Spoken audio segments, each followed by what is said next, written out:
ఈరోజు ఎన్నెన్నో చేశాము, ఏమో చేశాము అన్ని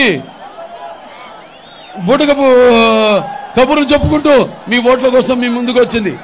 ఒకటే అడుగుతున్నా నేను, జగన్ని ఏం చేసావయ్యా నువ్వు ఇన్ని సంవత్సరాలు?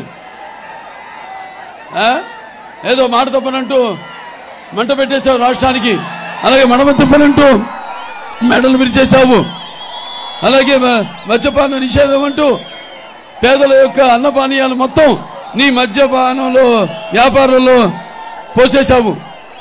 అలాగే జగనన్నంటూ జలగలా పీడిస్తున్నావు, అలాగే మావయ్యనంటూ మనోభావాలను మంట కలుపుతున్నావు, తగలబెడుతున్నావు. అలాగే నవరత్నాలంటూ నవనాడులను పీడిస్తున్నావు. అలాగే నేనున్నానంటూ, అవును నువ్వు ఉన్నావు, నువ్వు లేకుండా ఎక్కడ పోతావు? పోయే సమయం దగ్గర వచ్చింది. నేనున్నానంటూ నీ యొక్క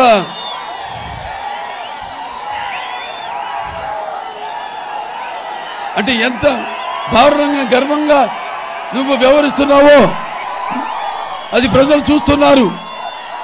అలాగే దళితులకు అండగా ఉంటానని చెప్పి ఆ దళితుల చావులతో నీ యొక్క ఆకలి ఆర్పుకుంటున్నావు.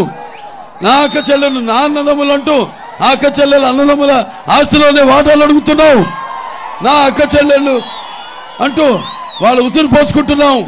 అలాగే ఈ యొక్క అమరావతి రైతుల మెతుకుల్ని రక్తపు బుద్ధలా మార్చుకుంటావు.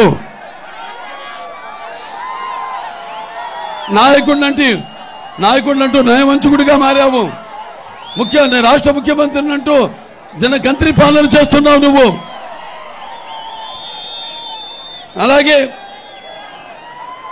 ఇక చెప్పుకుంటూ పోతే ఒక్కటి కాదు, అన్ని వ్యవస్థల్ని మొత్తం ఈ సమాజంలో ఉన్న అన్ని వ్యవస్థలు కూడా నిర్వీర్యం చేసేసి అటు బీసీ కానీ ఎస్టీ కానీ అటు లేకపోతే మన మైనారిటీల ఏదైతే ఫైనాన్స్ కార్పొరేషన్ ఉన్నాయో అన్నింటిని కూడా నిర్వీర్యం చేసేసి ఆ డబ్బులన్నింటినీ మరణించి అందరికి కూడా అన్యాయం చేసిన దుర్మార్గుడి జగన్ గుర్తుపెట్టుకోండి. ఇవాళ ఇంకా చూస్తూ పోతే అతని మోసానికి అంతే లేకుండా పోయింది, అడ్డే లేకుండా పోయింది.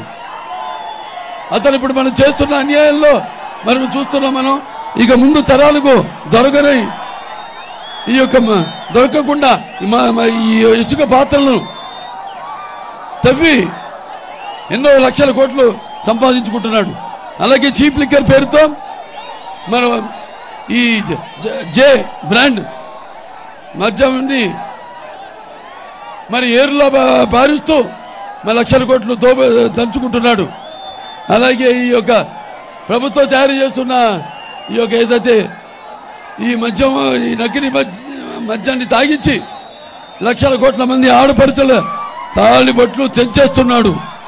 మని మీరు గుర్తుంచుకోవాలి. మనకిప్పుడు కావాల్సింది ఈ యొక్క ప్రభుత్వాన్ని దింపడమే కాదు, మన భవిత కొరకు, మన రాష్ట్ర భవిత కొరకు, భావి తరాల భవిత కొరకు మనంతా కూడా రక్తానికి జాతి లేదు, మాంసానికి చర్మం లేదు, రక్తానికి జాతి లేదు, మాంసానికి కులం లేదు, మతానికి చర్మం లేదు. నన్ను గుర్తుపెట్టుకోండి.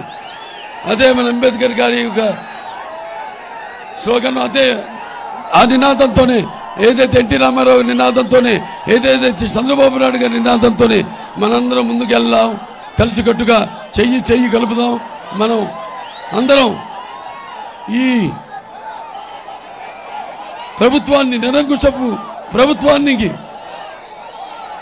మనం ఓటని ఆయుధంతో బుద్ధి చెప్పి తరిమి కొడదామని ఈ